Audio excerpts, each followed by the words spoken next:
Très bien, je vous propose de commencer le séminaire. Donc pour ce deuxième séminaire de la série, j'espère qu'on m'entend bien.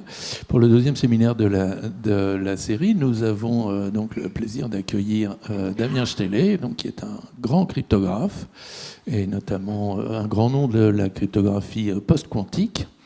Donc il travaille actuellement dans une entreprise qui, je croyais, s'appelait Cryptolab, mais a essaimé en Heian aussi.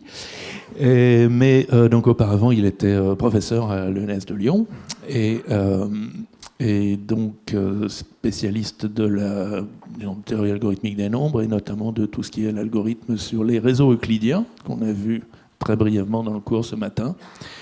Et il s'est ensuite donc intéressé à la cryptographie à base de réseaux euclidiens, et ce qui l'a amené donc à participer à plusieurs schémas de chiffrement post-quantique reposant sur cette technologie. Et en fait, des trois schémas de chiffrement post-quantique qui ont finalement été retenus à la fin d'une très longue compétition par le NIST, l'organisme de standardisation américain, eh bien, Damien est le co-auteur de 2 d'entre eux, si je ne m'abuse, ce qui est quand même assez remarquable, et vu le niveau de la compétition. Et le fait d'avoir 2 systèmes qui ont survécu jusqu'au bout, c'est assez extraordinaire. Mais il est endormi sur ses lauriers, et donc il s'intéresse aussi beaucoup maintenant au chiffrement homomorphe, et notamment avec cette approche CKKS, dont je ne vais pas parler du tout, car il va le faire beaucoup mieux que moi. Merci Damien. Merci beaucoup Xavier, merci pour cette introduction, et c'est un plaisir d'être là ici. Oui, donc effectivement, juste sur une note personnelle, je travaille beaucoup en cryptographie post-quantique, et depuis 2 ans et demi, je travaille pour une entreprise qui s'appelle Cryptolab. Donc Heian, c'est le nom de la bibliothèque de l'entreprise, dans lequel dans cette compagnie, je suis directeur scientifique, et on travaille sur le chiffrement homomorphe. Donc là, ce que je vais décrire dans l'exposé, c'est principalement des travaux qui ne sont pas les miens. C'est une introduction générale à CKKS, et je vais donc je vais expliquer comment ça fonctionne, comment le schéma fonctionne, et à la fin, je conclurai l'exposé avec une application concrète, une application qui fonctionne en pratique et qui correspond à des produits et pour lesquels il existe des clients. Voilà, donc un peu le plan de l'exposé. Donc je vais parler d'arithmétique CKKS, puis de bootstrap, parce que quand on fait du chiffrement totalement homomorphe, du point de vue algorithmique, le truc vraiment marrant, c'est le bootstrap. C'est là où on se fait des nœuds dans la tête. Et après, donc, je mentionnerai une application en biométrie. Donc déjà, du point de vue algébrique, on va travailler avec 3 anneaux. Donc j'ai z de x modulo x puissance n plus 1, avec n une puissance de 2, donc c'est important pour la sécurité. Et ça correspond à l'espace des clés secrètes. Donc, il y a pas mal de choses que je vais mettre dans R, mais au début, en tout cas, là, je vais mettre les clés secrètes dedans. Donc une clé secrète, ça va être un élément de R avec, par exemple, des coefficients qui sont 0, 1 et moins 1. Ensuite, j'ai un deuxième anneau que j'appelle l'espace des encodés. Et en fait, la raison pour laquelle j'appelle ça des encodés va arriver plus tard. Donc, j'appelle pas ça des clairs volontairement, parce que ce n'est pas ce qui va vraiment nous intéresser pour les calculs, mais c'est ce sur quoi je vais commencer à travailler au début. Donc, c'est déjà des clairs qui sont mis dans un format différent. Donc, j'appelle ça des encodés. Et là, l'anneau, c'est le même qu'avant, sauf qu'au lieu de prendre des coefficients entiers, je prends des coefficients réels. Voilà. Et ensuite, j'ai un autre anneau qui, lui, correspond au chiffré, qui est le même que le premier, sauf qu'au lieu de prendre des coefficients dans Z, je prends des coefficients dans Z modulo Q.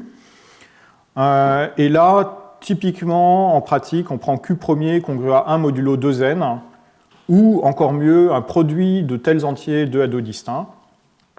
Et ça, c'est pour des raisons d'efficacité. Donc ça n'a rien à voir avec la sécurité, mais c'est que du point de vue efficacité, si Q est premier congru à 1 modulo 2n, on a un anneau qui a des racines primitives 2n de l'unité, et donc on a une espèce de transformé de Fourier dans cet anneau-là qui permet de calculer très vite.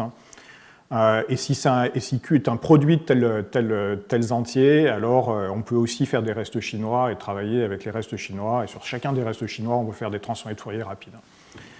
Voilà, donc ça c'est du point de vue efficacité. Pour la description conceptuelle du schéma, on peut prendre n'importe quel Q, y compris Q, une puissance de 2, si ça simplifie. L'espace déchiffré, c'est pas RQ, c'est RQ croix RQ, donc c'est des vecteurs de dimension 2 sur RQ. Voilà, donc qu'est-ce que c'est un chiffré? C'est une paire AB, avec A et B qui sont tous les deux dans RQ, telle que AS plus B, avec S la clé secrète, ce soit une fonction de M. Où M, c'est justement mon encodé, modulo Q. Donc ce qui est vraiment important, c'est cette équation de déchiffrement. Savoir comment je chiffre, ça a peu d'importance. C'est pas extrêmement habile, donc on prend un chiffret de 0 et on s'en sert pour chiffrer grâce à l'homomorphisme. Ce qui est vraiment intéressant, c'est comment on déchiffre, parce que c'est ça qui permet de suivre les opérations homomorphes, l'arithmétique homomorphe. Donc l'encodage CKKS, pour reprendre les notations du cours de tout à l'heure, donc on a AS plus B qui vaut F de M, et ça il y a d'autres schémas homomorphes qui ont la même formule. Donc il y a BFV, avec F de M qui va être Q sur T fois M plus un bruit. Il y a BGV qui va être M plus T fois E, T fois un bruit, donc avec le grand boutiste et le petit boutiste. Dans CKKS, on va faire différemment. F de M, c'est en gros delta fois M. Alors, il ne faut pas oublier que M, c'est un truc à coefficient réel. Donc, delta fois M, je le mets à l'échelle. Donc, delta, c'est un facteur d'échelle. Et à peu près, parce que il faut au moins l'arrondir vers des entiers pour que ça ait un sens dans cet anneau-là. Okay. Donc, ce à peu près cache du bruit, en particulier. Donc, si je le fais avec des dessins, avec les bits de poids fort à gauche et les bits de poids faible à droite, BFV va mettre le message M dans les bits de poids fort et le bruit dans les bits de poids faible. BGV va mettre le message dans les bits de poids faible et le bruit juste au-dessus. Et CKKS, c'est un peu le renversé de BGV. On va voir le bruit qui est dans les bits de poids faible et le message qui est juste au-dessus. Il n'est pas dans les bits de poids fort, il est juste au-dessus du bruit. Voilà, donc c'est trois façons de formater la donnée différemment. Et donc, pour revenir sur ce delta, delta, en gros, ça va être log delta, c'est le nombre de bits que j'ai ici, pour passer au bit de poids fort de M. Et le bruit, il va avoir un nombre de bits à peu près fixé, en général, disons une quinzaine de bits de bruit. Et delta va guider la précision du calcul. Donc, en gros, delta, c'est la largeur ici, avec la largeur du bruit qui est fixée. Et donc delta guide la précision du calcul. Donc c'est important qu'on ait delta parce que M, c'est un réel. Et donc mes réels, ils vont être approchés. Et donc en gros, la précision des réels, c'est log delta à un petit nombre de bits de bruit près. Et l'encodé, M, il n'est pas vraiment distinct du bruit. Cette frontière-là, entre orange et vert, elle est floue. Parce que le bruit de ring LWI, qui correspond à un bruit lié au chiffrement, qui est là pour la sécurité, il est mélangé au bruit numérique de M. Parce que M, c'est un réel, et donc en fait, il est approché, donc il est connu de manière approximative. Et ce bruit numérique de M, il est aussi absorbé dans le bruit de difficulté calculatoire de ring LWI. Donc cette frontière, elle est floue. Donc quand je récupère F de M, je sais que les bits significatifs ont un sens, et les bits de poids faible, c'est du bruit, quoi. Ok, alors additionner et multiplier. Donc je reprends mon équation. Cette fois-ci, je l'écris avec des vecteurs. Donc c'est comme CT, c'est AB, et donc SK, c'est comme si je prenais le vecteur S1. Donc je fais CT produit scalaire SK, c'est AS plus B. C'est en gros delta M, à un bruit près. Donc maintenant, si j'en prends deux comme ça, si j'ai CT1 et CT2 tels que quand je prends leur produit scalaire avec SK, j'ai respectivement à peu près delta M1 et delta M2. Comme le produit scalaire, il est additif, il est homomorphique pour l'addition. Si je prends CT1 plus CT2, que je peux calculer publiquement, et que je regarde ce que ça fait quand je déchiffre, en faisant le produit scalaire avec SK, bah, je récupère sans surprise delta fois M1 plus M2. Okay. Donc ça c'est bon, donné pour l'addition. Pour la multiplication, comme expliquait Xavier tout à l'heure, ce qu'on peut faire, c'est utiliser des tenseurs, parce que du coup, CT1 tenseur CT2, produit scalaire SK tenseur SK, ça se redistribue avec les produits scalaires, donc ça donne un CT1 produit scalaire SK fois CT2 produit scalaire SK. Le premier, c'est en gros delta M1, le deuxième, c'est en gros delta M2, et donc ce CT1 tenseur CT2, il déchiffre vers delta carré M1 M2 sous une clé qui est SK tenseur SK. Voilà, donc j'ai une multiplication. Par contre, il y a quand même deux soucis deux difficultés avec cette multiplication. Voilà, il y a un truc bizarre avec mon transparent. Donc, une première difficulté, c'est que CT1 tenseur CT2, il n'a pas le même format que CT1 ou CT2. CT1 et CT2 étaient de dimension 2 sur l'anneau. Le tenseur, il est de dimension 4. Alors, je peux continuer. Hein. Si je fais un tenseur de dimension 4 avec lui-même, je vais avoir une dimension 16. Puis ça va croître très vite. Et on voit qu'au bout d'un moment, ça va devenir difficile, quoi. Donc ça, c'est une première difficulté. On a envie de revenir à une dimension 2. L'autre problème, c'est que le facteur d'échelle était delta, et maintenant c'est delta carré. Et donc si je continue, donc Xavier l'a très bien expliqué avec BGV, si je continue, je le fais une deuxième fois, je vais avoir delta 4, puis delta 8, etc. Et ça croît trop vite. On perd... le facteur d'échelle croît trop vite et très vite on est limité. Ok, donc comment on gère le premier problème avec un changement de clé. Alors là, je donne la formule et je vous demande de me croire sur parole. En fait, une fois qu'on a la formule, on peut s'amuser à faire toutes les équations pour vérifier qu'elle marche. La vraie difficulté, c'est de la trouver. Et donc, la formule, c'est la suivante. C'est supposons que j'ai une matrice C telle que C fois SK, ce soit à peu près P fois SK tenseur SK.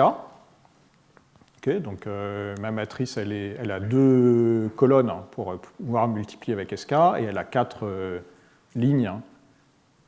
Ou c'est l'inverse. Oui, elle a 4 lignes pour avoir SK tenseur SK. Bref, modulo PQ. Donc si j'ai une telle matrice, donc cette matrice-là, on peut la voir comme un chiffré de SK tenseur SK sous SK, avec P à peu près égal à Q, alors je peux regarder cette transformation-là de CT1 tenseur CT2. Donc je multiplie C transpose avec CT1 tenseur CT2, je divise par P, et donc ça me donne un nouveau chiffré. Celui-là, on peut vérifier qu'il est de dimension 2, et qu'il est défini modulo Q. Il se trouve que si je fais le produit scalaire entre celui-là et SK, je trouve à peu près delta carré M1, M2. Donc ça préserve le message encodé sous-jacent. Ça fait croître un petit peu le bruit, mais pas significativement. Et j'ai de nouveau quelque chose de dimension 2. Donc ça me résout mon premier problème. Le deuxième problème, c'était le facteur d'échelle qui était à delta carré. Et donc, comme dans BGV ou BFV, comme dans BGV, pour faire descendre le facteur d'échelle, je vais simplement diviser par delta. Alors delta, ce n'est pas forcément un entier dans mon cas. Donc en fait, je suppose que j'ai Q qui s'écrit comme Q1, Q2 avec un des facteurs qui est à peu près de la taille de delta, et je vais diviser par Q2. Donc je prends 1 sur Q2 fois CT, là j'oublie un arrondi au plus proche, et quand je prends son produit scalaire avec SK, j'ai à peu près delta M1. Voilà, donc ça me permet de finir la multiplication. Donc la multiplication, c'est un tenseur, une relinéarisation, qui est un produit matrice-vecteur de petite dimension, et un passage à l'échelle, ou une décroissance du module, et donc tout ça, c'est des opérations assez simples. Donc quand je les compose, j'ai enfin une multiplication. OK. Alors là, donc maintenant, on sait additionner et multiplier. Mais qu'est-ce qu'on sait additionner et multiplier? On sait additionner et multiplier dans R de x modulo x puissance n plus 1. Et ça, c'est pas hyper utile en pratique. Je veux dire, il n'y a pas des tonnes de gens qui veulent calculer sur R de x modulo x puissance n plus 1. On aimerait avoir un modèle de calcul qui est un peu plus exploitable.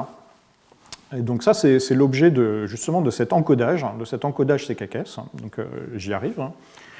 Donc je prends par exemple n sur 2 racines complexes de x puissance n plus 1. Donc x puissance n plus 1, il a n racines complexes. Elles sont toutes les deux conjuguées 2 à 2. Et j'en choisis la moitié en enlevant des conjugués. Donc j'en prends n sur 2 qui sont non conjuguées 2 à 2. Okay, donc maintenant, j'ai un isomorphisme d'anneau qui va de R de x modulo x puissance n plus 1 vers c à la puissance n sur 2, qui consiste à évaluer en ces racines de l'unité, en ces racines complexes. Donc je me retrouve avec un vecteur de nombre complexe. Donc j'en ai n sur 2. Je garde bien la même quantité d'informations, moralement, parce que là j'ai n réel. Là, ici, j'ai n sur 2 complexes, et un complexe, c'est 2 réels, donc j'ai bien n réel. J'ai bien conservé l'information, au minimum. Donc c'est un morphisme d'anneau. L'addition de polynômes correspond à l'addition de vecteurs. Et de manière intéressante, la multiplication de polynômes correspond à la multiplication point à point de vecteurs. Parce que si je multiplie M1 et M2, et que j'évalue en zeta 1, c'est comme si je faisais l'évaluation de M1 en zeta 1 et l'évaluation de M2 en zeta 1, et je multiplie entre elles. Donc ça me donne de la multiplication point à point dans cet espace-là. Une autre propriété importante de cette fonction, c'est que c'est une fonction linéaire, donc ça on va s'en servir plus tard, parce qu'on va avoir besoin de l'évaluer homomorphiquement.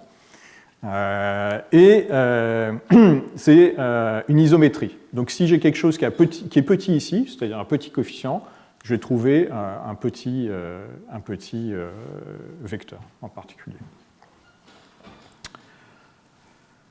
Alors, comment est-ce qu'on fait? Donc, mes clairs, en fait, c'est des vecteurs de complexes de dimension n sur 2.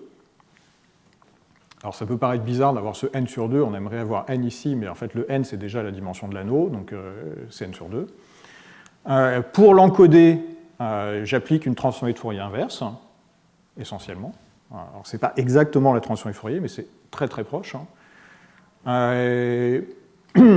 Donc je récupère un encodé qui a coefficient réel, et ensuite je peux avoir un chiffré en trouvant une paire AB, dans RQ, croix RQ, tel que AS plus B, c'est environ delta fois M, où delta, c'est le facteur d'échelle.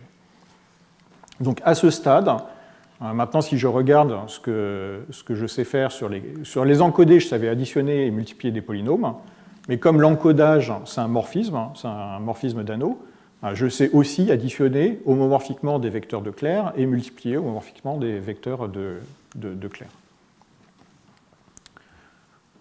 Voilà, donc ça me donne l'arithmétique de base. Alors on peut la compléter.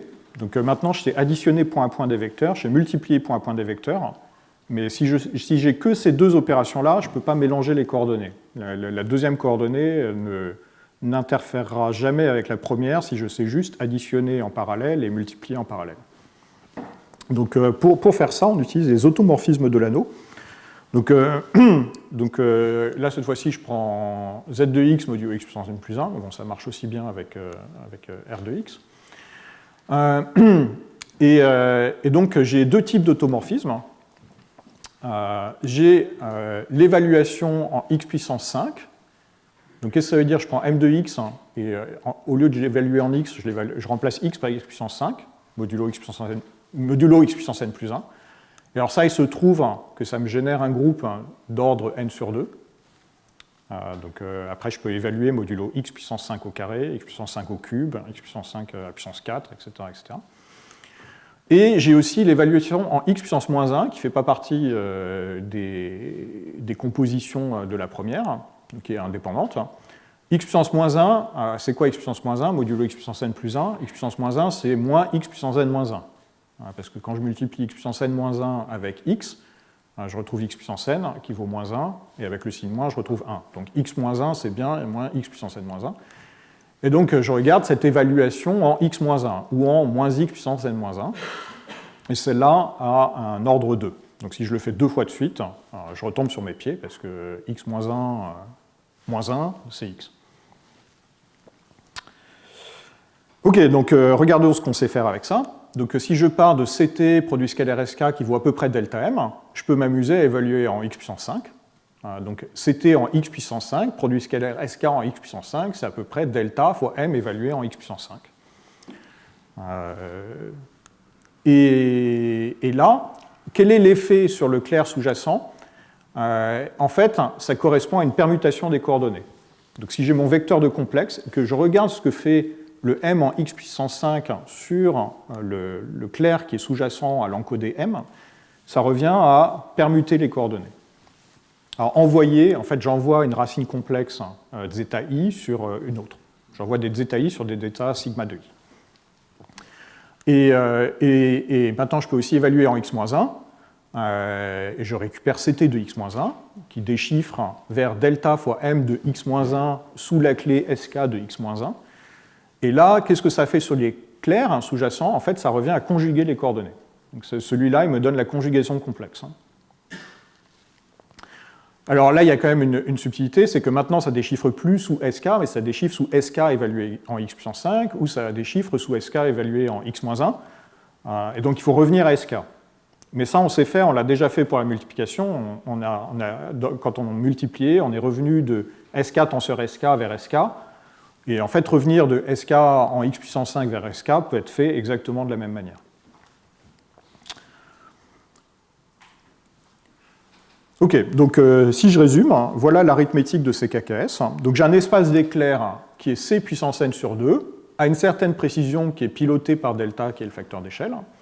Je sais additionner en parallèle, multiplier en parallèle, conjuguer en parallèle, et si j'ordonne bien les zeta i, si je les mets bien dans le bon sens, je peux obtenir le fait que mes permutations soient intelligentes ou exploitables, et en fait j'obtiens une rotation cyclique des entrées du vecteur. Donc j'ai mon vecteur qui est comme ça, et si j'applique l'évaluation à x puissance 5, je décale tout de 1, et le dernier qui déborde, je le mets en première position. Donc c'est un schéma qui est étagé, dans le sens où quand je multiplie, je fais baisser le module d'un facteur delta, et donc on dit qu'on a un étage de moins. Et par contre, si j'additionne, je conjugue ou je fais tourner, ça ne fait pas baisser le module, donc je conserve l'étage. Donc il y a deux grandes règles pour programmer efficacement avec ces KKS. La première règle, c'est pas gaspiller le module, parce que si je démarre avec un certain module, je vais pouvoir faire un certain nombre de multiplications en séquentiel, et après j'ai plus de module. Donc la première règle, c'est ne pas gaspiller le module, donc essayer de minimiser le nombre de multiplications séquentielles. La deuxième règle, c'est de ne pas gaspiller le parallélisme, parce que là j'ai des vecteurs avec n sur 2 entrées, n ça va être assez grand, et j'ai pas envie d'utiliser une seule coordonnée parmi les n sur 2. Alors, je peux, mais c'est pas malin, parce que je paye le même prix. Si j'utilise les n sur 2, je paye le même prix que si j'en utilise une. Donc il ne faut pas gaspiller le parallélisme. Donc c'est-à-dire, on a un modèle de calcul, on va vouloir calculer sur des vecteurs de très grande dimension, on va vouloir stocker un maximum de données dans ces vecteurs, et on pourra faire des opérations, mais si possible, pas trop de multiplication séquentielle. Voilà, donc ça, et quand on veut faire de l'algorithmique CKKS, donc une fois qu'on a le modèle de calcul, on peut faire de l'algorithmique, et le but du jeu, c'est d'être peu profond en multiplication et d'être hyper parallèle sur l'éclair, calculer sur des vecteurs. Voilà, donc on va illustrer ça avec le bootstrap. Donc, si je reprends, chaque multiplication fait perdre du module, un étage, et quand j'ai plus assez de modules, ça semble cuit. Et donc là, le bootstrap, c'est une opération de maintenance sur des chiffrés. Ça calcule rien d'intéressant sur l'éclair sous-jacent. Le seul but, c'est de regagner du module, pour se redonner de l'oxygène pour les opérations suivantes. Et à quoi est-ce qu'on a droit pour le bootstrap? Eh bien, le bootstrap, ça va être une opération homomorphe, ou une suite d'opérations homomorphes, et on a le droit aux opérations natives de CKKS. On a le droit à l'arithmétique de CKKS pour bootstrapper CKKS. C'est ça les règles du jeu. J'ai le droit d'utiliser les opérations que j'avais précédemment pour regagner du module. C'est ma boîte à outils. Une fois que j'ai le bootstrap, du coup, je peux perdre du module en faisant du calcul, et puis je regagne du module quand j'en ai besoin, puis je recalcule, et je regagne du module. Et donc je peux calculer indéfiniment. Donc il y a deux outils essentiels dans ce bootstrap, mais qui sont en fait des outils qui servent bien au-delà du bootstrap. Ce n'est pas des objets, des opérations farfelues. La première, c'est comment faire un produit matrice vecteur, et la deuxième, c'est comment évaluer un polynôme. Et donc on ne parle pas d'opérations particulièrement farfelues. Donc là, mettons que j'ai une matrice qui est en clair, c'est ce dont j'ai besoin pour bootstrapper. Bon, on pourrait imaginer qu'elle est chiffrée, mais là, ce qui m'intéresse vraiment, c'est une matrice en clair, et un vecteur chiffré. Donc ce vecteur chiffré, lui, il est codé dans un seul chiffré, parce que je n'ai pas envie de perdre en parallélisme. Donc tout ça, je le mets dans un seul chiffré. Et je veux calculer un chiffré qui correspond au produit de cette matrice par ce vecteur. Okay. Et pour faire ça, on peut utiliser ce qui s'appelle la méthode diagonale. Donc je regarde les diagonales successives. Donc la première, ça va être la verte. La deuxième, ça va être la violette, qui se continue ici. Donc c'est des diagonales cycliques, si on veut, etc. Et puis la dernière diagonale, la n sur 2 im, ça va être, elle va commencer ici, avec le point en haut à droite, et elle va se continuer avec la première diagonale qui était sous la verte. Okay. Et donc quand on regarde, donc, ce à quoi j'ai droit, c'est de la multiplication point à point et des rotations et des additions. C'est ça mon arithmétique CKKS. Donc c'est ça que j'essaie d'exploiter. Et surtout, je n'ai pas envie de perdre en parallélisme, j'ai aussi pas envie de faire des multiplications à gogo, parce que ça me fait perdre des niveaux. Donc qu'est-ce que je fais? Je vais prendre ce vecteur vert et je le multiplie avec mon chiffré. Donc c'est un produit point à point. Donc on récupère U1, mu1, U2, 2, mu2, etc. Après, je peux prendre, il me manque les termes produits U1, 2, mu2, U2, 3, mu3, etc. Et donc ça s'obtient en prenant la deuxième diagonale que je mets dans un vecteur, et je fais un produit point à point avec le vecteur chiffré qui a tourné d'une position, et je continue. La dernière, je fais le produit de la dernière diagonale avec le vecteur chiffré que j'ai fait tourner de n sur 2 moins 1 position. Okay. Donc les diagonales se décalent. Ça ne coûte rien parce que c'est des calculs sur d'éclairs, donc c'est des jeux de pointeurs. Et par contre, le vecteur chiffré, lui, il tourne dans ma somme. Donc ça, combien ça coûte? Ça coûte n rotations. Donc j'ai fait tourner n fois mon vecteur chiffré. Ça coûte n-1 addition homomorphe, point à point. Et ça coûte un étage parce que j'ai une multiplication qui est faite plein de fois en parallèle, mais elles sont toutes en parallèle, elles ne sont pas en séquentiel. Donc ça me coûte un étage. Donc n rotation, n-1 addition, un étage. C'est pas trop mal. Il y a moyen de faire mieux. Il y a des approches à base de pas de bébé, pas de géant, qui permettent de descendre à grand O de racine de n rotation. Si la matrice est structurée, il y a moyen de faire mieux. Et nous, ce qui va nous intéresser, c'est la matrice de transformée de Fourier. Et là, évidemment, il y a mieux. Je n'entre pas dans les détails de comment faire mieux, mais il y a significativement mieux quand la matrice a une forme particulière.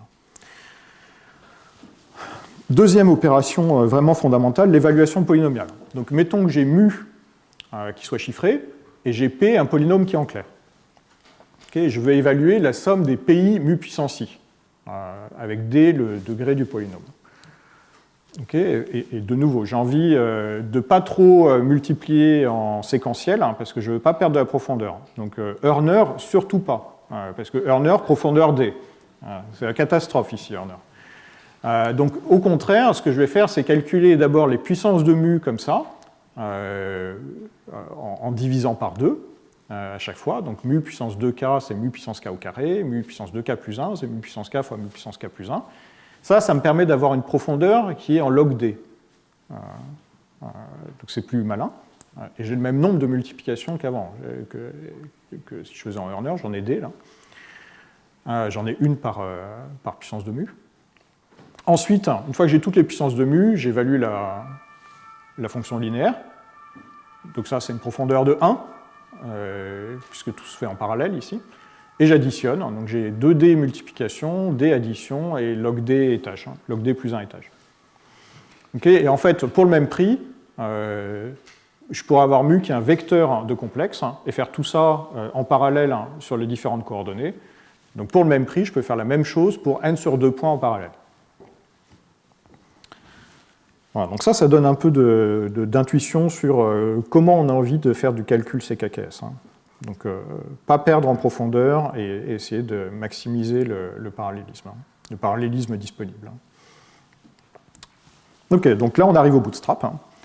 Donc mon objectif, j'ai CT, un chiffré, qui déchiffre vers mu ou vers m, suivant qu'on parle des clairs ou des encodés, modulo Q0. Q0 c'est petit, je sais pas, 20 bits. Et je veux regagner du module. Je veux arriver à CT' modulo grand Q, je ne sais pas, avec Q qui vaut 1000 bits, pour avoir de la place ensuite. Donc Q qui est beaucoup plus grand, et je veux à peu près préserver le clair ou l'encodé. À peu près, ça me suffit, parce que de toute façon, j'ai des réels, il y a des erreurs numériques, donc bon, si je rajoute un petit peu d'erreurs à cause du bootstrap, c'est pas la fin du monde. Alors la première étape, qui est la plus importante pour gagner du module, et la plus débile calculatoirement. Donc si j'ai CT produit scalaire SK qui vaut delta M modulo Q0, alors il existe un I dans R, c'est-à-dire un polynôme à coefficient entier, tel que CT produit SK, produit scalaire SK, c'est à peu près delta M plus Q0 fois I. C'est la définition de modulo Q0. Okay. Et ça, c'est vrai sur R. Et donc c'est vrai pour n'importe quel module de mon choix, y compris un module gigantesque. Parce que si c'est vrai sur R, c'est vrai modulo Q pour n'importe quel Q, y compris un Q qui est immense. Okay. Donc là, j'ai rien fait. J'ai rien fait, mais j'ai gagné du module. Donc j'ai presque résolu mon problème. Ce qui me reste maintenant, c'est à me débarrasser de I. Parce que moi, ce qui m'intéresse, c'est pas M, c'est pas M plus I, c'est pas delta M plus Q0I. Ce que je veux, c'est delta M. Donc le reste du jeu, c'est maintenant je suis un module très grand, je peux faire des trucs, puisque j'ai du module. Par contre, mon but, c'est de me débarrasser de I. Alors, les opérations que je sais faire, elles sont dans les coefficients, c'est quand je suis sur des complexes, quand je suis sur des clairs et pas sur des encodés. Et malheureusement, la I, I, c'est un polynôme, et donc il vit dans les coefficients. Donc la première étape que je vais faire, c'est le mettre dans les vecteurs. Alors comment je fais ça? En évaluant homomorphiquement la transformée de Fourier inverse. Donc je me retrouve avec un C2, donc c'est une opération qui s'appelle coef to slots, parce que coef, ça va représenter les coefficients du polynôme, et slots, c'est les coefficients du vecteur. Donc je me retrouve avec un autre chiffré, tel que quand je le déchiffre avec SK, c'est proche de la transformée Fourier inverse de M plus Q0i. Et ça, c'est bien parce qu'ensuite, je vais pouvoir calculer sur les slots en parallèle pour enlever I. Donc ça, c'est un produit matrice vecteur. Et on a vu qu'on savait faire un produit matrice vecteur. La matrice, elle est en clair, c'est la matrice de la transformée de Fourier inverse. Et le vecteur, c'est le vecteur qui correspond aux encodés sous-jacents à ça. Aux clairs sous-jacents à ça.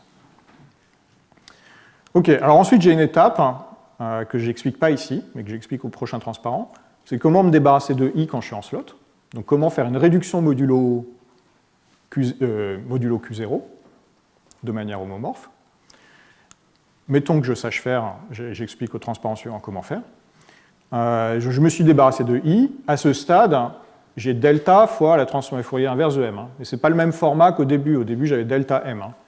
Donc pour retomber sur mes pieds, je fais un slot to coef, c'est-à-dire une évaluation homomorphe de la transformée de Fourier directe, pour enlever la transformée de Fourier inverse. Et donc à la fin, je me retrouve avec delta m. Donc j'augmente le module en créant Q0i, je fais une transformée de Fourier inverse pour me retrouver dans un espace où je vais faire des calculs en parallèle. Ensuite, je fais mes calculs, et après, je refais ma transformée de Fourier dans l'autre sens pour revenir sur mes pattes. Ok, alors qu'est-ce que c'est ces calculs de Eval-Mode? Donc Eval-Mode, il essaie de faire la chose suivante. Donc maintenant, j'ai m plus Q0i dans les coefficients d'un vecteur complexe. Et je voudrais enlever Q0i, point à point. Okay. Donc après passage à l'échelle, donc bon, le delta et le Q0, c'est pas très, ils sont pas hyper. Ah oui, là j'ai une petite erreur. Mais... Donc je passe à l'échelle. En fait, c'est delta sur Q0 fois m plus i que je voudrais envoyer sur delta sur Q0 fois m. Donc je veux faire une réduction modulo 1. Okay, alors le problème, c'est que quand je regarde ce que je sais faire, quand je regarde ce à quoi j'ai droit dans les slots, j'ai le droit à additionner et à multiplier.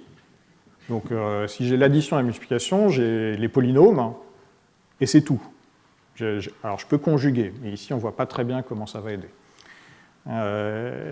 Donc en gros, je peux évaluer des polynômes. Et la réduction modulo 1, ce n'est pas un polynôme. Quand je la dessine ici en bleu, c'est même pas continu. Donc c'est pas un polynôme parce que c'est pas continu. Et puis ça part pas à l'infini ou à moins l'infini quand je fais tendre x vers l'infini ou vers moins l'infini. Il y a quand même des... Donc je suis loin d'avoir un truc que je sais facilement évaluer. Alors par contre, ce que je peux faire, c'est le remplacer par un polynôme. Et ici, il y a deux étapes conceptuelles. La première, c'est dire x modulo 1, pour x proche d'un entier, c'est quasiment la fonction sinus. Le sinus de x, c'est x en 0, mais en pi, en 2pi, sinus de 2πx, enfin 2pi plus x, pardon, ça va être aussi environ x. Donc ça, en rouge, j'ai la fonction sinus. Donc au lieu d'évaluer mode 1, je vais évaluer sinus. Okay. Mais sinus, c'est toujours pas un... Alors sinus, c'est continu, c'est déjà plus sympa. Mais c'est toujours pas un polynôme.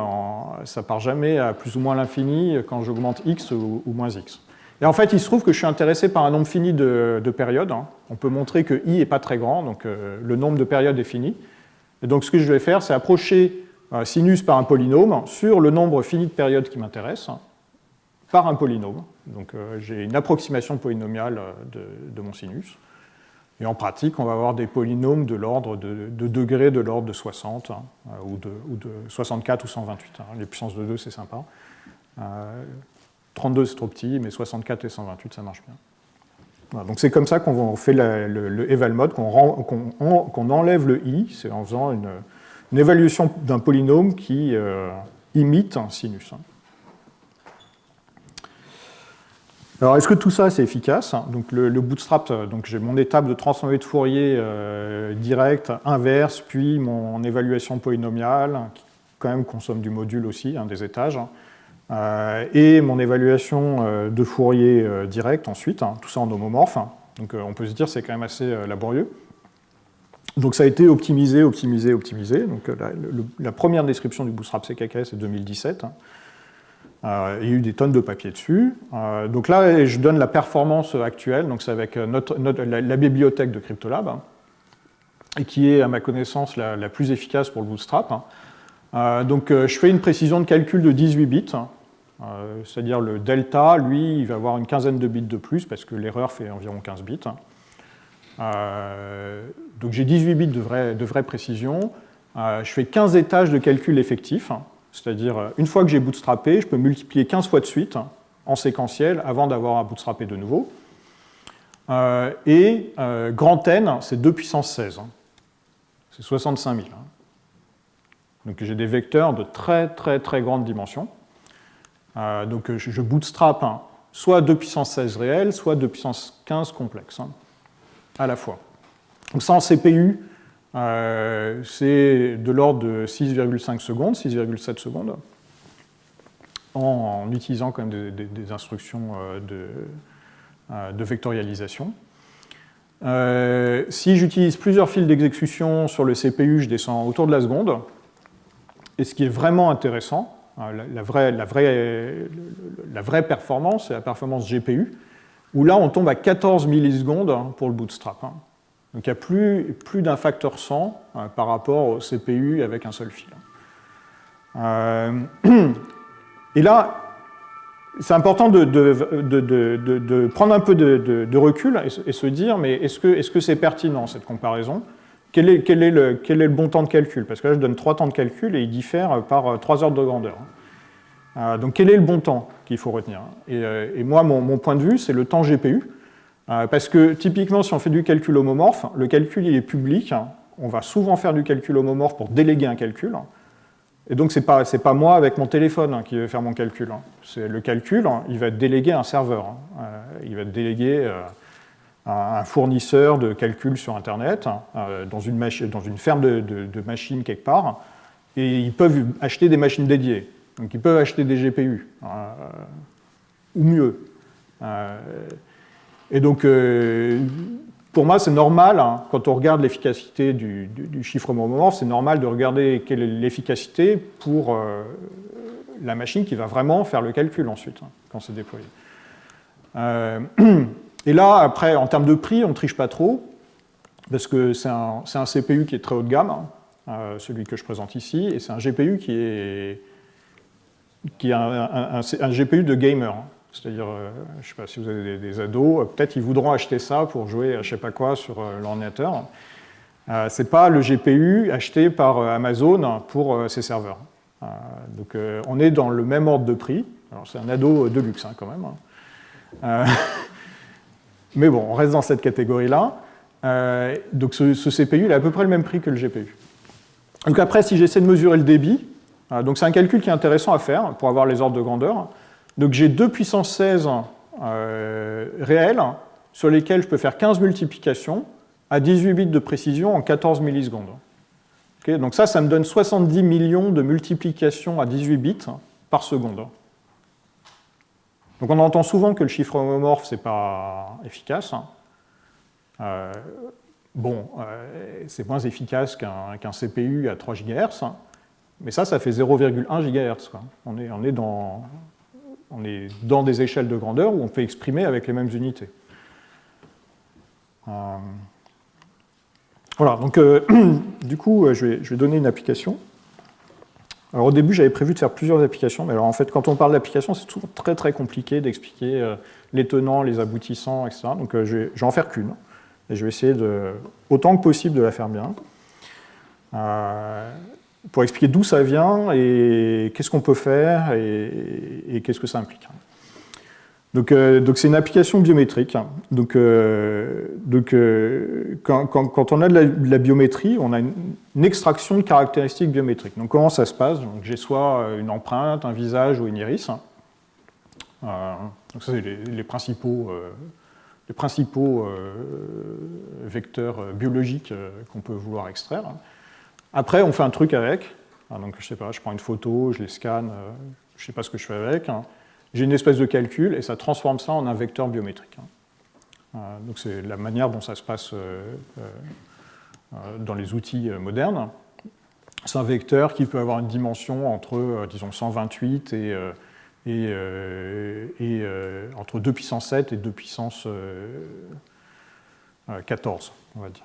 Donc, pour des empreintes digitales, ça va être des vecteurs de petite dimension plutôt, et pour des iris, là, qu'on veut de la biométrie qui est vraiment fiable, on approche des très très grandes dimensions, donc peut-être 13 000 coordonnées ou plus.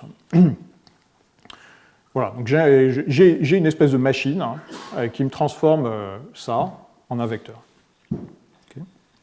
Et c'est ces choses-là qui sont stockées. Alors, quand on fait de la biométrie, ce n'est pas les empreintes qui sont stockées, c'est les vecteurs biométriques qui sont stockés. Cette chose-là, ça ne m'intéresse pas pour ce que je vais faire. Ça pourrait m'intéresser dans l'absolu, je pense que c'est intéressant. C'est souvent des réseaux de neurones. Qu'est-ce qu'on demande comme propriété à cette transformation? On veut que 2 prises de la même empreinte, ou du même visage, ou de la même iris, donnent 2 vecteurs qui sont proches. C'est-à-dire que cette extraction, elle a un sens pour la distance euclidienne. Okay. Et comment c'est mesuré? Souvent, on impose que les vecteurs aient une norme euclidienne donnée, et donc être proche, c'est être collinéaire, et donc c'est le produit scalaire qui dépasse une certaine valeur. Donc il y a un paramètre, θ oui, qui dit si oui ou non, x et y ont été extraits du même visage. Okay. Donc si je fais deux photos du même visage, alors deux vecteurs qui ont un gros produit scalaire. Et par contre, on veut que deux empreintes visage iris de deux personnes différentes me donnent un petit produit scalaire. Okay. Donc si ça ne correspond pas, j'ai un petit produit scalaire. Si ça correspond, j'ai un gros produit scalaire. Okay. Donc ça, c'est mes hypothèses. Je suppose que j'ai ça sous la main. Maintenant, comment est-ce que c'est utilisé? Donc, on va s'intéresser à de la reconnaissance de une personne parmi n. Alors, ce n'est pas le n de l'anneau de tout à l'heure. C'est un n qui est libre, qui peut être grand.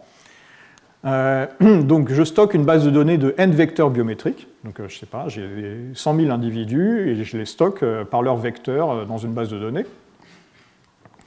Et je veux déterminer si un autre individu dont je prends la photo, ou dont je récupère l'empreinte, ou dont je scanne l'iris, fait partie de la base de données ou non. Donc ça peut être une question. Est-ce qu'il fait partie du groupe? De quel individu s'agit-il? Donc, moi, ça ne m'intéresse pas tellement de savoir quelle est son empreinte ou quel est son vecteur. Je veux savoir s'il fait partie du groupe ou... et on peut demander un peu plus. On peut demander... c'est l'individu numéro 72 du groupe. Okay, donc quelques exemples. Donc ça commence à être utilisé vraiment partout. Donc j'étais un peu surpris cette année. J'ai demandé à ma fille qui est au collège comment elle faisait pour la cantine. Donc à mon époque, on avait des cartes de cantine. Maintenant, elle prend sa main, elle la pose sur une machine et ça la reconnaît apparemment. Donc c'est une espèce d'empreinte digitale pour toute la main. Ça existe pour accéder à des bâtiments. Donc, il y a des endroits dans le monde où on peut accéder à l'aéroport parce qu'on a envoyé sa photo la veille. Donc, ils ont la liste des gens qui sont autorisés à entrer dans l'aéroport un jour donné. Et quand on arrive à l'aéroport, ils prennent la photo, ils voient qu'on est autorisé à entrer dans l'aéroport et on passe simplement par reconnaissance biométrique, en 1 parmi n. On ne donne pas le passeport. Il n'y a pas passeport plus photo, il y a juste photo. Ou accéder à un avion. Donc c'est aussi fait pour accéder par exemple à un avion, pour reconnaître les passagers à l'embarquement, pour savoir si les passagers sont autorisés à embarquer. Ça existe pour du paiement. Donc c'est très populaire en Asie de l'Est. Donc ça existe en Corée, au Japon, peut-être en Chine, je ne sais pas. Et alors, donc ça, c'est avec du visage, typiquement. Et alors après, ça peut même aller plus loin. Donc il y a quelque chose qui s'appelle Word.org. Donc si vous ne connaissez pas, je vous invite à regarder ce dont il s'agit. Donc c'est un projet type blockchain. Et en fait, ils s'inquiètent du fait, donc la motivation, c'est qu'ils s'inquiètent du fait que les robots commencent à être omniprésents sur Internet et sur la blockchain. Et ils veulent reconnaître que les gens sont des humains. Et donc pour faire ça, ils ont décidé de scanner l'ensemble des iris des êtres humains de la planète. C'est l'objectif de cette entité, de cette entreprise. Après, on peut critiquer ou pas. Ça ne marche pas très bien en Europe de l'Ouest pour le moment, mais il y a des endroits dans le monde où ça marche très bien. Donc, et là, typiquement, c'est l'iris. Parce que si on veut distinguer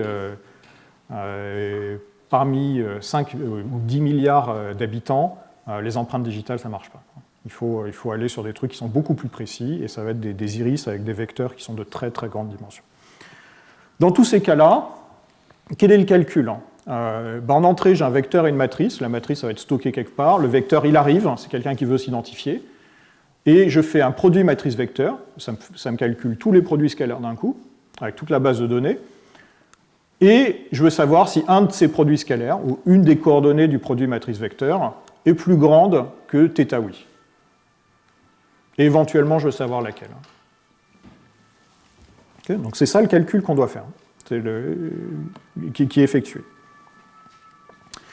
Donc une des questions qui se posent, c'est quelle est la sécurité de cette base de données. Donc si je stocke, je ne sais pas, moi, 10 millions d'iris quelque part, il se pose quand même une question de protection d'informations qui sont privées, et en plus qui ne peuvent pas être renouvelées facilement. Une fois que votre iris elle est partie quelque part sur Internet, ça ne va pas être facile de la remplacer. Donc comment est-ce qu'on protège cette base de données? Donc on peut imaginer diverses solutions, donc une à base de chiffrement classique, donc je mets toute la base de données sous AES. Et là, le problème, c'est à chaque fois que j'ai besoin d'accéder à la base de données, j'ai besoin de la déchiffrer intégralement. Donc je déchiffre intégralement ma base de données, et en particulier s'il y a un hacker, un attaquant qui est sur le serveur qui contient cette base de données, il peut l'extraire, puisque quand on calcule dessus, elle est en clair. Donc il peut extraire la base de données au moment où on calcule dessus. Donc ça, c'est des attaques en fait, qui sont assez fréquentes. Il y a énormément de bases de données partout, qui sont stockées en AES, mais quand on doit les manipuler, à un moment, il faut bien les déchiffrer, et c'est à ce moment-là qu'elles sont captées par des attaquants. On peut imaginer de mettre ça dans des enclaves sécurisées et faire le calcul dans une enclave matérielle. Donc là, je ne vais pas m'approfondir là-dessus, je dirais juste que la sécurité est douteuse, et je renverrai un très bon rapport récent de l'ANSSI sur cette solution-là, qui est marketée comme confidential computing. Une troisième approche semi-classique, mais qui n'est déjà pas facile à mettre en œuvre, c'est le calcul multipartite sécurisé. Donc ça existe aussi pour ce type de problématique. Et l'hypothèse, ça repose sur une hypothèse. Donc la base de données elle va être distribuée sur plein de serveurs qui vont faire des calculs indépendamment distribués. Et ça repose sur l'hypothèse que les serveurs ne sont pas tous corrompus, ou qu'une proportion significative des serveurs, ou suffisante des serveurs, n'est pas corrompue. Parce qu'à partir du moment où plusieurs serveurs se mettent d'accord, la base de données elle peut être reconstituée, et donc là c'est foutu. Ce n'est pas évident à mettre cette hypothèse en œuvre, tout en gardant l'efficacité. Parce que typiquement, en calcul multipartite sécurisé, il va falloir pas mal de communication entre les différentes parties. Donc on a très envie qu'elles soient côte à côte. Mais bon, si elles sont côte à côte, le hacker, s'il arrive à récupérer un bout, il récupère l'autre bout, si c'est tout sur la même machine, ou sur des machines qui sont proches. Alors voilà une solution avec CKKS. Je chiffre ma base de données, je chiffre la requête, je fais mon algèbre linéaire homomorphe, donc on a vu une solution pour faire ça, on l'a vu avec une matrice qui était en clair, mais bon, on sait aussi faire avec des matrices chiffrées.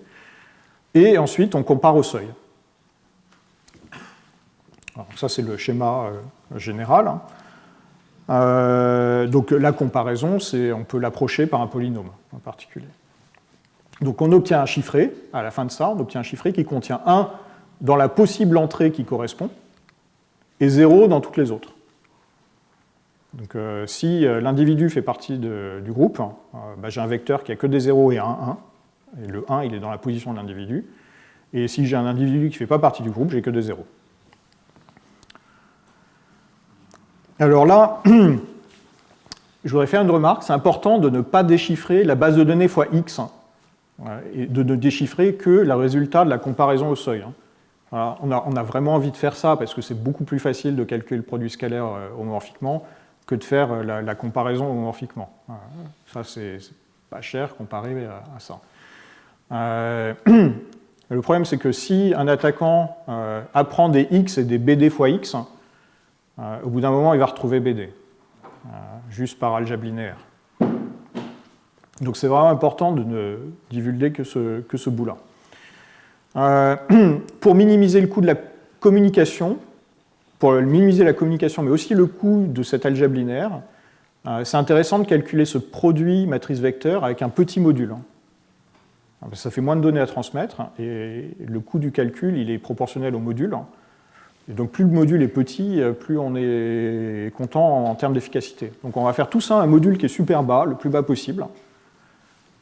Et donc ce qui se passe, c'est qu'une fois que j'ai fait mon produit matrice vecteur le plus bas possible, j'ai plus de module disponible pour le calcul, et donc il faut bootstrapper. Donc ce n'est pas une application triviale, c'est une application, si on la fait bien, c'est une application qui bootstrap. Et donc ensuite, je bootstrap et je fais mon approximation polynomiale de la comparaison pour obtenir mon vecteur soit que de 0, soit que de 0 avec un 1. Voilà, donc c'est ça le calcul qui est effectué. Donc un peu en termes de performance, donc en gros ça va être le nombre de bootstraps que je vais faire, c'est la dimension de la base de données, le nombre d'entrées de la base de données, divisé par la dimension des vecteurs que j'arrive à manipuler en parallèle, la dimension de m'éclair.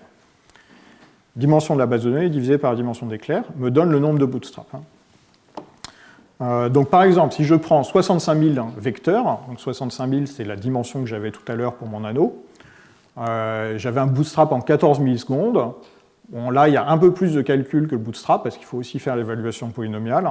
Il y a aussi l'algèbre linéaire, mais il se trouve qu'elle est négligeable par rapport au reste. Et donc, en gros, à la louche, je vais être 25 millisecondes pour 65 000 vecteurs dans la base de données avec un GPU. Okay. Alors après, si j'ai des bases de données plus grosses, soit j'attends plus, soit j'achète plus de GPU.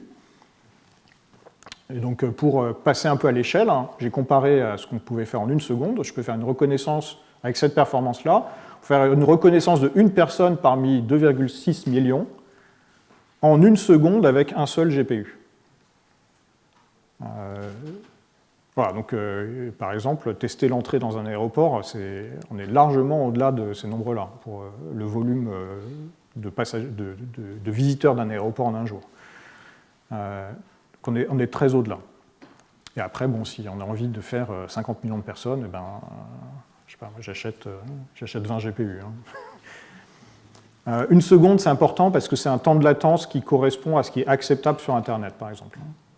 Donc, avoir des calculs, donc là, par exemple, 25 millisecondes, ce n'est pas un temps pertinent. Parce que ce calcul-là, il va être mélangé à... Le temps, il va falloir aussi chiffrer le vecteur au début, l'envoyer, qu'il transite, que le vecteur à la fin du résultat revienne, etc. Et les temps de communication se chiffrent en général bien au-delà de ça, peut-être jusqu'à 10 fois plus. Et donc avoir des temps qui sont très en dessous du temps réseau, ce n'est pas pertinent. Donc on peut faire plus de calculs que ça, tout en étant caché par le coût de la communication. Voilà, donc ça c'est la solution, disons, alors c'est pas complètement élémentaire ce calcul, mais c'est quand même assez basique, et en fait il y a moyen de faire mieux. Il y a moyen de faire mieux sur l'algèbre linéaire, il y a moyen de faire mieux sur le nombre de bootstraps, et on peut augmenter significativement ces tailles de bases de données pour les mêmes temps de traitement. Alors une question importante là-dedans, c'est qui déchiffre ? Et alors ça, c'est une question cruciale pour le chiffrement homomorphe et pour ces applications en général. À un moment, il y a quand même bien... Enfin, je veux dire, les données chiffrées, c'est sympa, mais c'est pas... On peut faire des calculs sur les données chiffrées, mais ce qui nous intéresse, c'est pas le chiffré du résultat. C'est vraiment le résultat, à la fin, qui nous intéresse. Et donc, quand on réfléchit à des déploiements et des applications, il y a toujours cette question, mais où est-ce qu'on met la clé de déchiffrement ? Parce qu'à un moment, quelqu'un doit déchiffrer. Donc il y a une première solution qui consiste à mettre la clé de déchiffrement sur un autre serveur. Donc, pourquoi pas en fait, c'est pas absurde, parce que du coup, bon, j'ai ma base de données qui est chiffrée, elle peut être stockée publiquement, elle peut être mise à droite, à gauche, de manière redondante sur plein de serveurs. C'est une donnée, comme tout est chiffré, je peux la donner, en chiffré, ma base de données. Le serveur qui fait le calcul, ce qu'il fait est complètement public. Donc n'importe qui peut faire ce calcul. Bon, il faut quand même s'assurer que le calcul est fait correctement, mais bon, si je veux m'assurer qu'il est fait correctement, je le fais faire par Amazon, Google et Oracle, et puis je regarde si j'ai la même chose. Donc ça, c'est aussi public. Si ce serveur-là se fait hacker, ce n'est pas mon problème. La base de données chiffrée publique, elle est déjà disponible à tout le monde. Donc l'attaquant qui s'introduit dans ce serveur-là, il n'apprend rien de plus que ce qui est déjà disponible pour tout le monde. Le résultat du calcul, lui, peut être envoyé à un serveur de déchiffrement, et celui-là, il faut le sécuriser. Parce que lui, il contient la clé secrète. Si la clé secrète est divulguée, elle peut être récupérée pour déchiffrer la base de données en entier.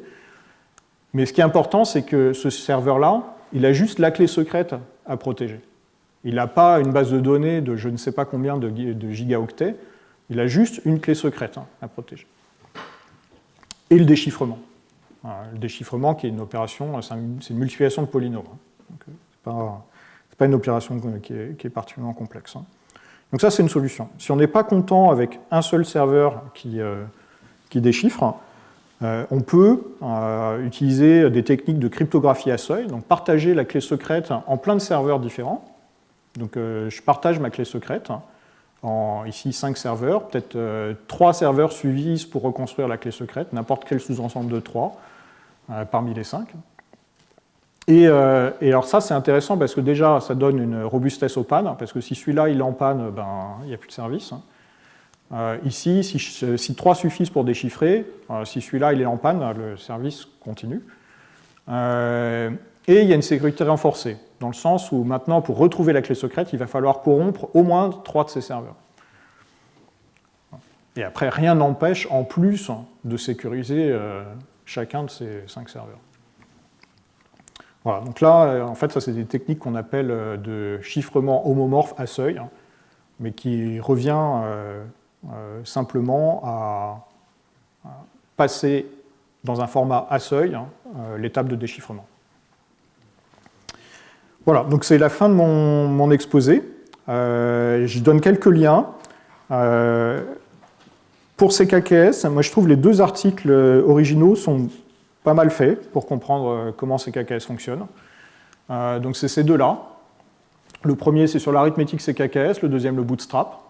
Ce n'est pas le bootstrap le plus efficace, il y a eu plein de travaux ensuite, mais c'est un bootstrap qui fonctionne, qui permet de comprendre ce qu'il faut faire. Après, si on est intéressé par des améliorations algorithmiques, il y a plein de papiers à regarder, mais ça permet de savoir comment ça fonctionne. Ce lien-là, c'est une plateforme en ligne fournie par Cryptolab pour faire du calcul homomorphe. Donc les temps de calcul que j'ai donnés peuvent être testés en partie sur cette plateforme en ligne. En partie parce que les fournisseurs de calcul cloud ne donnent pas accès aux GPU que j'ai mentionnés. Ils donnent accès à des GPU qui sont plus chers et qui tournent moins vite. Donc il y a un facteur 2 qui se perd. Et enfin, ici, c'est une page qui contient des articles de blog sur CKKS, à la fois orientés recherche, donc des entrées de blog qui essaient d'écrire de manière plus haut niveau des résultats récents sur CKKS, et aussi quelques entrées de blog sur des logiciels ou des aspects implémentation homomorphe. Voilà. Je vous remercie pour votre attention, et si vous avez des questions, je suis prêt à les prendre.